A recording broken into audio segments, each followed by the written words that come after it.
dengan rencana kita minggu lalu bahwa minggu ini kita akan berdiskusi. Nah, sebelum berdiskusi, kita akan membentuk kelompok dulu ya yang sudah kita bentuk kelompoknya pada minggu lalu. Kelompok pertama itu terdiri dari Deima, Farah, Waki, dan juga Latif. Kelompok yang kedua adalah Esa, Dila, sama Karin. Oke, sebelum itu bisa membentuk kelompok dulu ya. Nah, oke teman-teman, karena sudah membentuk kelompoknya, di sini nanti kita akan memecahkan suatu masalah di mana Ibu akan memberikan LKPD. Nah, sebelum itu, Ibu mau membagikan LKPD terlebih dahulu ya.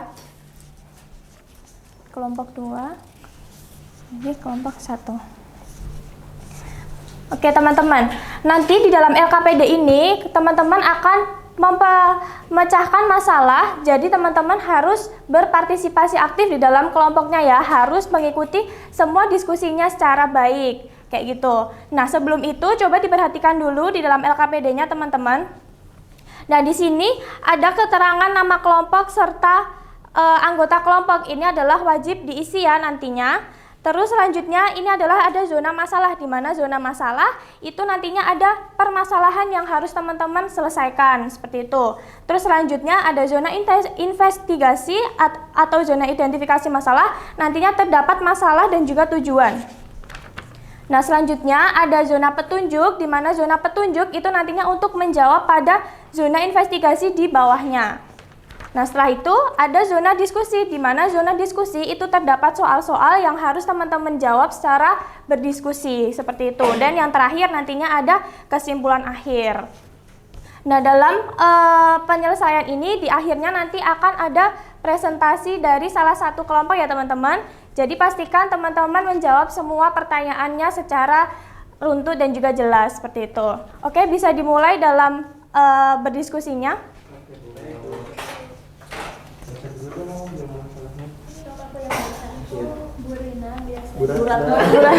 Coba dibaca dulu. Membuat 7 kg jadi 1 kg beras dan 5 air. Nah, tapi anak itu buat 3 kilo beras, 3 liter santan, 10 liter panci. Setelah dimasak, buburnya terlalu kental, nggak bisa dikunyah, terus basi. Oh, ini panci tertutup, berarti kan nggak ada yang keluar ya? Iya betul, nggak ada yang keluar. Coba jadi dari studi kasus ini, coba masalahnya apa teman-teman dicari tahu. Masalahnya ini nggak Bu, yang bubur terlalu kental, sulit kunyah, cepat basi, itu bukan? Oh iya, betul ya. Jadi masalahnya itu tentang bubur yang dibuatnya itu terlalu kental. Tapi coba dilihat lagi teman-teman. Coba dilihat lagi komposisi atau cara pembuatannya seperti itu. Kalau komposisinya tidak sesuai, berarti hasil akhirnya juga tidak sesuai. Sehingga buburnya tadi apa? Kental ya, kental, terus juga susah dikunyah, seperti itu. Berarti ibu masalahnya bukan yang ini Bu? Ya, ini bisa masalahnya, tapi coba lebih ke ilmiahnya, lebih ke proses atau komposisi dari bahan tersebut gitu. Ini kan dia 7 kilo. Ada yang ditanyakan teman-teman? Ini kan beras buburnya jadi lebih kental ya Bu ya? Iya. Berarti kan ini karena berasnya tuh 3 kilo tapi airnya juga 3 liter. Airnya 10 liter ya. Nggak digandain ya Bu? Iya, berarti ini kesalahan dalam komposisinya sehingga membuat buburnya kental ya, kayak gitu kental. Ya. Oke.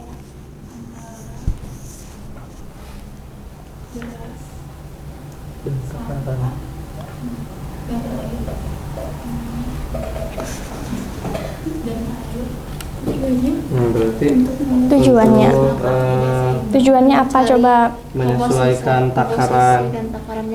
Iya betul. Sehingga mencari dan menyesuaikan takaran. Buat apa takarannya? Kenapa harus menyesuaikan? Agar hasil buburnya juga bagus. Oke, jadi biar hasil buburnya itu tidak terlalu kental, terus mudah dikunyah, seperti itu ya. Oke, bisa dilanjutkan. Agar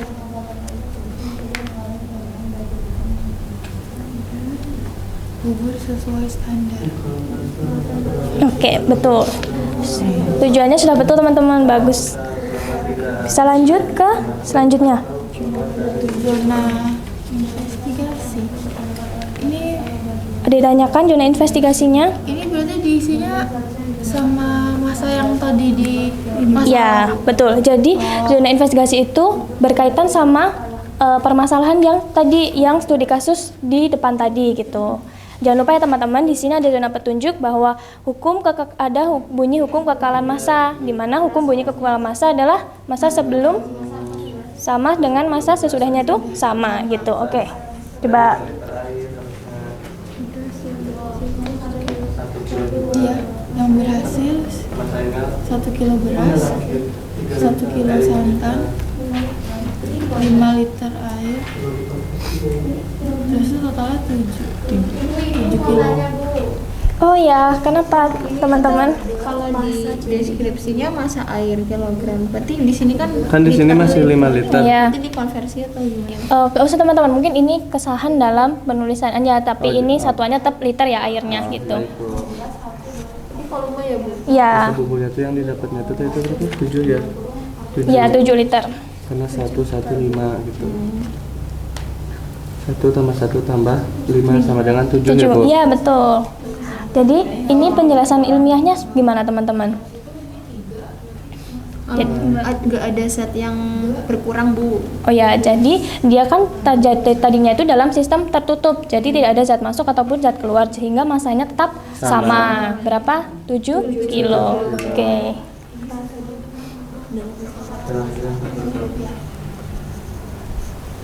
Sesuai dengan Jadi penjelasan ilmiahnya sesuai itu ya, Bu? Iya, betul, sesuai dengan hukum kekekalan massa gitu. Oh, kalau penjelasannya sesuai nggak sesuai gitu aja Bu, nanti jelasin di depan. Oh boleh, boleh. Yang penting kalian paham akan konsepnya ini ya. Tidak sesuai ya. Tuh, ya udah. Oke, bisa lanjut. Terus diskusi. Ada zona diskusi. Di sini zona diskusi adalah soal-soal mengenai permasalahan yang sudah teman-teman bahas di depan tadi gitu ya. 3 kilogram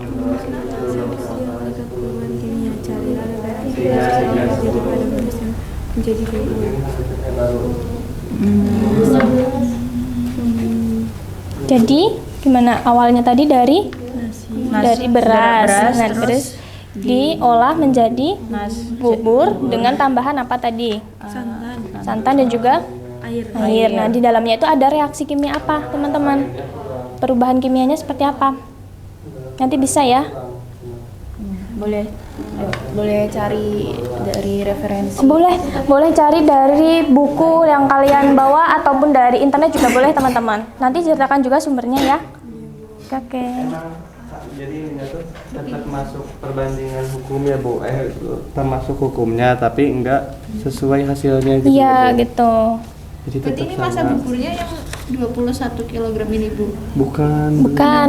Berarti kalau ini kan bubur yang gagal kan, dia yang kental tadi. Dia masanya tetap sama, tetapi rasio proporsional dari buburnya itu kental, terus juga susah dikunyah, seperti itu teman-teman. Jadi kan kita harus menyelesaikan permasalahan yang ada di sini gitu. Berarti masalahnya ini ya yang tadi masanya Tidak tetap sama proporsional. tapi susah dikunyah aja. Iya gitu, betul. Dalam sistem terbuka. Terbuka itu terbuka. Dari mana kamu lihat ini? Ini kan airnya berkurang kan? Udah berkurang, emang nambahnya cuma 10. Jadi harusnya kan 15 airnya ya Iya. kan, tapi ini cuma 10 kayak gitu. Jadi hukumnya itu tetap sama, masanya tetap sama, tetapi tekstur yang dihasilkannya itu berbeda kayak gitu. Baik, Bu. Airnya turun.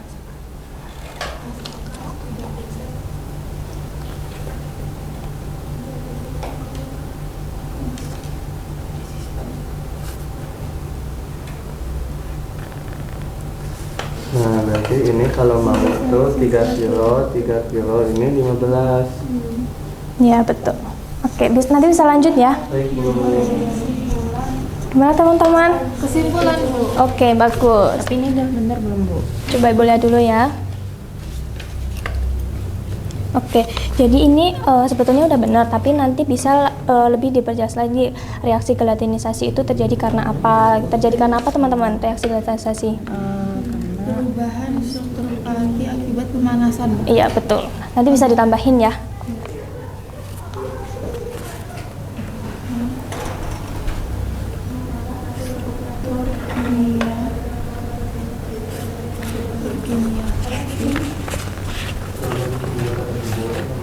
Akibat pemanasan dan pelarutan dalam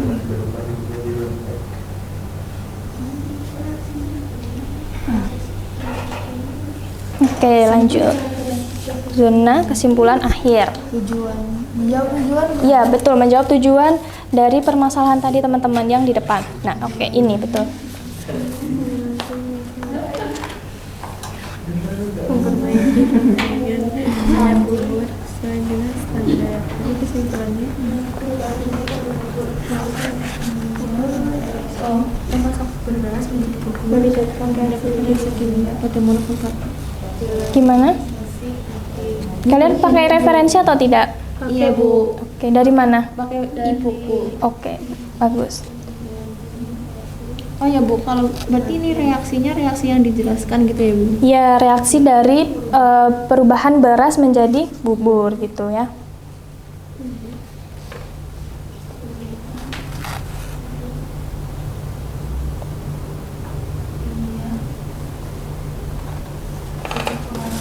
Yang kedua mah perubahan kimia. Berarti kayak pembakaran lilin ya Bu ya? Ya, dia tidak bisa kembali seperti semula lagi gitu.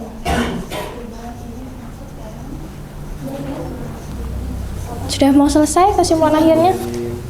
Hukum kekekalan massa. Ya, itu Masa sebelum reaksi. Iya. sebelum reaksi Sama dengan sedang reaksi. Jadi ini kesimpulannya sama dengan hukum kekekalan massa sesuai atau tidak teman-teman? Sesuai. Sesuai, oke.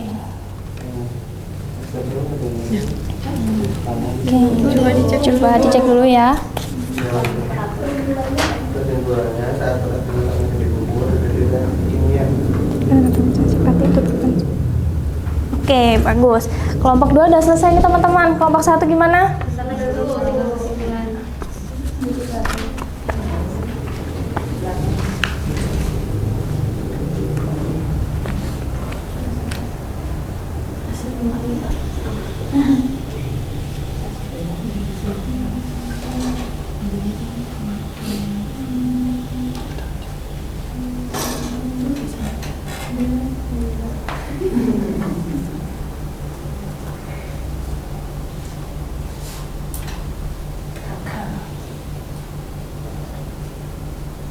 Jadi kesimpulan akhirnya sesuai dengan hukum kekekalan massa atau tidak teman-teman?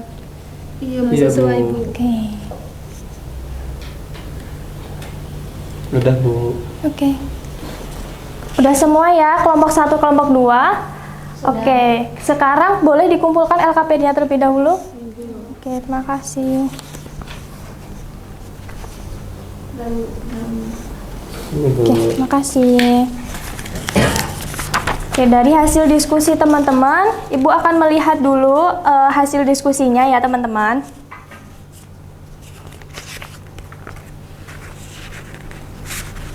Oke, dari jawaban teman-teman semuanya udah hampir sesuai, sudah bagus. Tapi di sini Bu mau minta satu kelompok untuk mempresentasikan hasil diskusinya ya. Ini jawaban dari kelompok 2 sangat menarik sekali. Coba kelompok 2 presentasikan hasil diskusinya. Salah satu boleh? Oke, coba Dek Dila presentasiin hasil diskusinya. Dibacain masalahnya nggak Bu? Boleh dibacain masalahnya?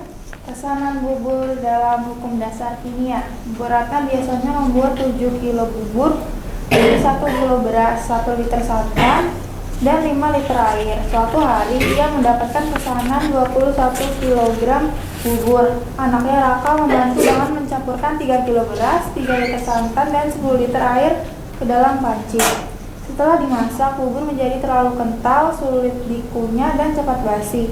Proses dilakukan dalam panci tertutup sehingga masak tetap. Menurutmu apa yang menyebabkan kegagalan ini? Maukah kamu membantu Bu Ratna dan Raka? Masalahnya itu perbandingan antara beras, santan, dan air yang digunakan tidak seimbang, sehingga bubur terlalu kental. Tujuannya untuk membantu memperbaiki perbandingan agar bubur sesuai standar. Oke, jadi betul ya teman-teman. Jadi masalahnya itu bubur yang dibuat Raka itu terlalu kental, terus juga susah dikunyah. Seperti itu diakibatkan karena komposisi yang digunakan oleh Raka itu tidak sesuai. Seperti itu. Boleh lanjut, Dila? Untuk zona investigasi itu membandingkan antara bahan yang digunakan Ibu Ratna saat membuat bubur. Itu yang pertama, pas buburnya berhasil, itu masa berasnya 1 kilo, masa santannya 1 kilo, masa airnya 5 liter, dan masa buburnya totalnya 7 kilo. Ini sesuai dengan hukum kekekalan massa, yang mana masa total zat sebelum dan sudah akan tetap, karena tadi pancinya ditutup ya Bu? Iya betul. Terus, dalam sistem tertutup. yang bubur Raka yang buat tadi gagal karena masa berasnya cuma 3 kilo, masa santan 3, masa air 10 liter. Terus totalnya malah jadinya 16 kilo, padahal maunya buat 20 kilo ya Bu? Iya. Jadi tidak sesuai hukum dasar hukum kekekalan massa. Terus bubur berhasil yang 21 kilo itu masa berasnya 3 kilo, masa santannya 3 liter, masa airnya 15 liter. Jadi totalnya benar 21 kg, itu sesuai dengan hukum kekekalan massa. Oke, betul. Lanjut pada zona diskusi. Zona diskusi. Menanak nasi merupakan reaksi yang melibatkan perubahan kimia. Carilah referensi proses kimia yang terjadi pada beras yang berubah menjadi bubur. Itu pati dari beras tuh mengalami reaksi gelatinisasi Bu. Ya betul, gelatinisasi. Gelatinisasi yaitu perubahan struktur kimia pati akibat pemanasan dan pelarutan dalam air. Yang kedua, selain proses menanak nasi, sebutkan contoh perubahan kimia yang lain. Itu fermentasi tape sama pembuatan roti Bu. Ya. Terus yang ketiga, apakah semua perubahan kimia memenuhi hukum kekekalan massa? Jelaskan. Ya, asalkan tidak ada zat yang keluar atau masuk dari sistem. Oke. Terus kesimpulannya, proses kimia yang terjadi adalah gelatinisasi pati, yaitu perubahan struktur kimia akibat pemanasan dalam air. Perubahan ini termasuk hukum kekekalan massa, yaitu massa sebelum bereaksi sama dengan massa setelah reaksi. Oke, terima kasih Dek Dila. Jawabannya betul. Oke, terima kasih ya. Oke teman-teman, jadi dapat disimpulkan dari diskusi ke pagi hari ini bahwa pembuatan bubur ini itu sesuai dengan hukum kekekalan massa, di mana hukumnya itu berbunyi massa sebelum reaksi sama dengan massa setelah reaksi, seperti itu. Asalkan buburnya itu dibuat dalam sistem tertutup dan juga tidak ada zat yang masuk ataupun zat yang keluar, sehingga buburnya dapat hasil gitu, jadi mudah dikunyah, terus juga tidak mudah basi, seperti itu. Apakah ditanyakan terlebih dahulu teman-teman? Ya. Oke, jika belum ada, Ibu cukupkan diskusi pada pagi hari ini ya.